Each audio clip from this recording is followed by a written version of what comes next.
yang Nabi SAW ajak pada kita atas nama adab. Apa dia? Apabila kamu pergi tandas, jangan salah seorang daripada kamu memegang kemaluan dia atau zakar dia dengan tangan kanan dia.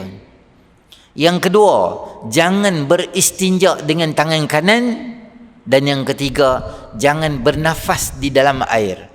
Ketiga-tiga itu adalah sunat kita buat. Maknanya sunat kita kalau nak pegang zakar, kalau nak pegang tangan kiri.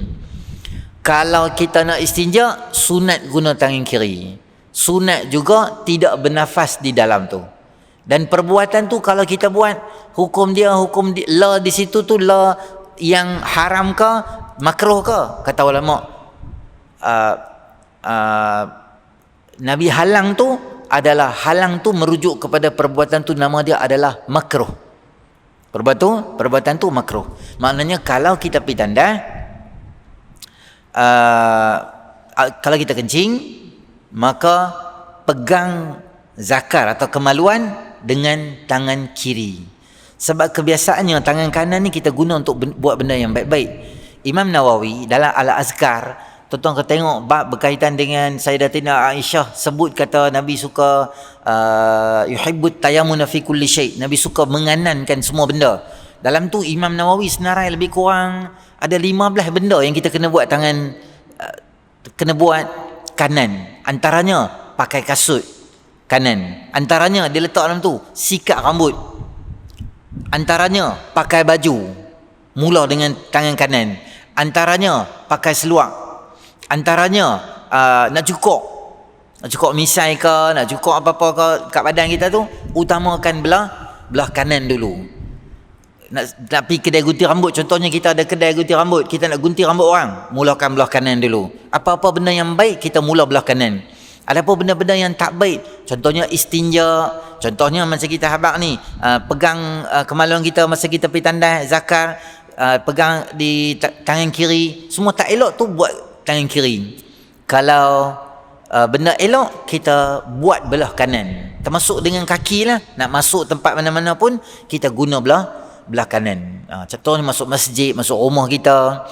Kalau kita nak masuk tempat-tempat tak elok, contohnya kita masuk spot toto, kan? Kalau kita masuk spot toto dalam macam itu, masuk kaki apa? Kaki kiri. Ustaz, kami tak masuk lah spot toto, kami muka geng bertakwa. Masuk bukan mesti main. Kalau masuk mesti main ke tak? Tonton jalan kat situ, kereta kita kat situ, ambil kunci kereta, cuih, kunci kereta masuk dalam kedai tu. Ambil ke tak ambil? Tak boleh. Kami geng masjid, kami tak masuk spot toto. Memanglah bukan nak main kunci kereta, takkan tak ambil. Takkan nak suruh dia tu ambil, tolong Ustaz, ambil kunci kereta. Buat teruk pula, masuklah ambil. Masa masuk tu kaki kiri. Kita pegawai Jabatan Agama, nak buat serbuan, masuk kaki apa? Kaki kiri. Kalau kita masuk pub, pusat judi, atau kita masuk ni apa, kelab malam, kaki apa? Kaki kiri lah, sebab benda tu tempat elok, pusat pelacuran dan sebagainya. Kami tak masuk Ustaz pelacuran. Memanglah kita tak masuk. Siapa yang masuk? Pegawai-pegawai yang buat siasatan dan serbuan. Malam tu daripada Ops Noda polis buat. Kena pergi mana? Kena pergi dekat kelab malam mana-mana kat Tanjung tu, kena masuk. Jadi kita ketua pegawai operasi dengan Jabatan Agama malam tu nak pergi tengok siapa orang Islam minum arak dalam tu apa semua satu tim depa pergi ramai-ramai gitu dengan immigration lah apa semua, kok ada warga negara asing nak pergi check depa nak tangkap apa semua. Memang lengkap sekali dengan 999 TV3, TV9 semua pergi sekali. Jadi kita nak masuk dalam tu kaki kiri. Kita pegawai polis berbalas tembakan dengan orang jahat. Orang jahat tu berhenti kereta dia lari masuk dalam pub. Kita kena hambat tak? Kita kena hambat lah. Kita kata, hai, tak boleh masuk dalam pub. Siapa masuk dalam tu, selamat dia. Tak boleh. Masuklah, nak hambat pencuri, tujuan dia. Tak apa. Ada sebab. Jadi tempat kiri masuk, tempat tak elok masuk kaki kiri. Sama macam tangan. Nak buat benda baik, tangan kanan. Benda tak baik maksud dia istinja dan sebagainya. Yang kedua istinja. Melainkan tangan kita luka, patah, ada sakit, ada cucuk jarum, hospital dan sebagainya, tak boleh gerak-gerak, nanti sakit sangat kaki tangan kiri ni contoh.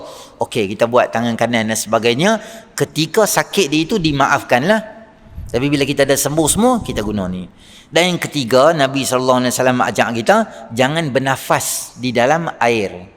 Sebab apa Nabi duk cerita elok-elok pasal pi tandas, kemudian Nabi cerita pasal istinja, kemudian Nabi cerita pasal minum air pula. Macam tak teli. Satu ulama bagi tahu itu himpunan adab. Semua-semua tu adalah atas nama adab. Yang kedua, kebiasaannya apabila orang dah pi tandas apa semua benda ni, orang akan ambil uduk. Itu budaya orang mukmin. Sebab apa? Bila kita pi tandas, uduk kita batal. Bila wuduk kita batal, mukmin dan muslim, dia kalau boleh sentiasa berada dalam keadaan berwuduk. Jadi bila Nabi habaq kita orang tu dah pergi tandas dah, ada kencing dah, pergi istinja semua dah, kemudian dia minum air. Sebab apa minum air? Kan Nabi SAW apabila Nabi dah kan Nabi ambil air tu bukan dalam macam kita pipe ni. Nabi ambil dalam bekas wuduk tu. Dah ambil wuduk, last sekali balance wuduk tu Nabi akan minum balance wuduk yang sikit tu. Tapi bila kita nak minum air tuan-tuan, ni bekas kita, jangan nafas di dalam. Kalau ada air lah. Sekarang tak ada air, saya bagi contoh. Tuan-tuan nak minum air ni bila kita minum tu dalam Syama'il sebut, hadis Nabi SAW macam mana Nabi minum air? 3 kali. Nabi sangat suka, Riyadhus Salihin, Nabi sangat suka orang yang apabila dia makan atau minum, setiap suapan, luqmah, dia punya suapan dan minuman dia makan dan minum dan sebut bismillah, dah habis dia kata alhamdulillah. Maka nak minum air, kita minum air macam mana? Kita minum bismillah, alhamdulillah, bismillah, alhamdulillah, bismillah, alhamdulillah. Ataupun permulaannya kita sebut bismillah 3 kali. Ataupun seluruh air tu kita minum dengan 3 kali teguk. Bukan sekali teguk je. Jangan minum air sekali.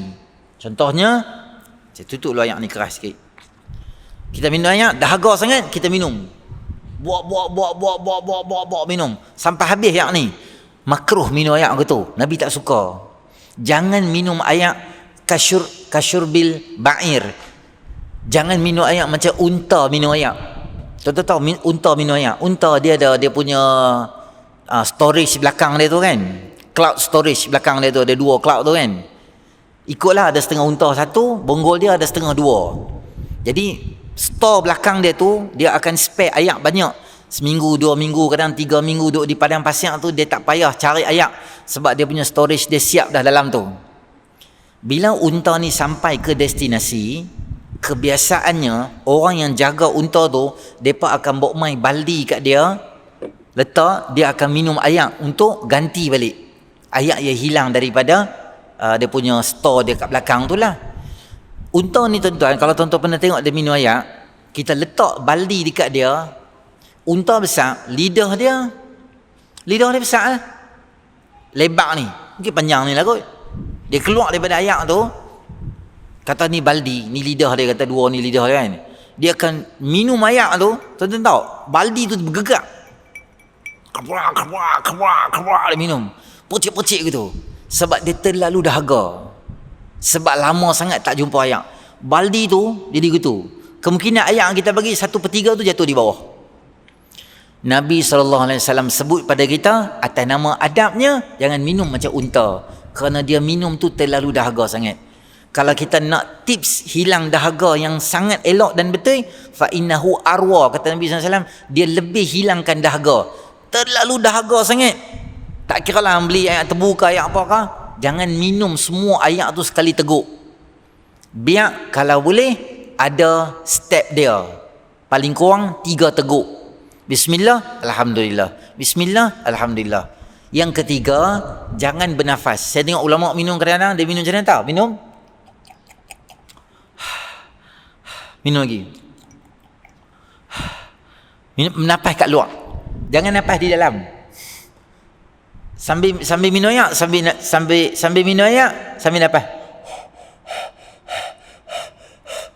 Minum macam tu tak boleh. Tuan-tuan pernah tak seumur hidup kita jenis minum air, jenis bukan gelojoh, jenis dahaga sangat kita minum kan, dia akan jadi macam tajam, dia macam cucuk di tekak kita.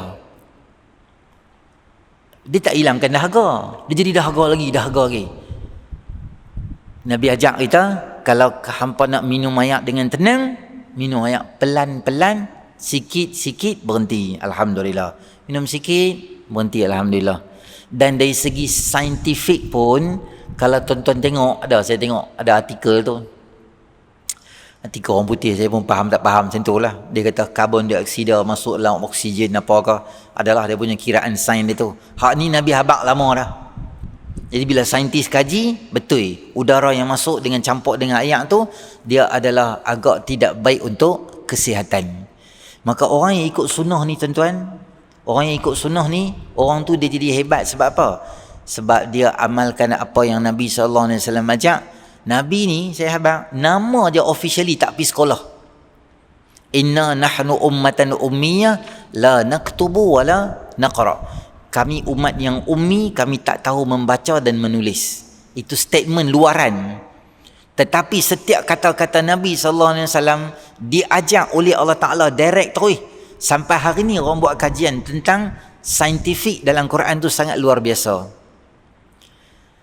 Saintifik dalam hadis tu sangat luar biasa, termasuk dalam lalat yang masuk dalam minuman yang kita rendam, sebelah dia ada syifa, sebelah dia ada racun, dikaji benar benda tu. Sampai hari ni Nabi cakap pendek ya, innamal a'malu binniyat, setiap amalan dengan niat. Cakap macam tu ya, pendek ya. Sampai hari ni tuan-tuan, ulama syarah tak habis lagi hadis tu. Beribu tahun yang kita kata Nabi SAW tak belajar, tak. Nabi tak pergi sekolah, secara officially makna dia apa? Sebenarnya itu adalah sebahagian daripada mukjizat Nabi SAW. Sebahagian daripada mukjizat. Ada sebab apa? Supaya antara yang utamanya, tak ada orang boleh mendabik dada kata aku guru pada Nabi. Orang tak boleh kata. Tak boleh kata. Alah Nabi Muhammad, siapa dia? Muhammad jadi Nabi. Dulu dah jam 4 tu aku duk cubit telinga tu, sekolah pun tak pergi. Tak ada orang boleh cakap macam tu. Jibril alaihissalam mai pada Nabi SAW ajak apa itu iman, apa itu ihsan. Innahu Jibril atakum liu'allimakum dinakum. Atau kama qala sallallahu alaihi wasallam. Itu adalah Jibril yang datang untuk ajar kamu tentang agama kamu. Bukan ajar aku. Aku allamani rabbi fa ahsana ta'diban, addabani rabbi. Tuhan aku ajak adab pada aku. Maknanya Nabi SAW direct dapat terus daripada Allah Subhanahu Wa Taala. Maka kita nak bagi tahu kata, jangan kita pelekeh. Kalau kata sunnah Nabi SAW, jangan kita pelekeh benda tu. Kita kata alah, yang ni Nabi buat je, tak buat pun tak apa. Jangan buat itu. Kerana semua tu ada kesan-kesan yang baik yang Nabi SAW ajak pada kita.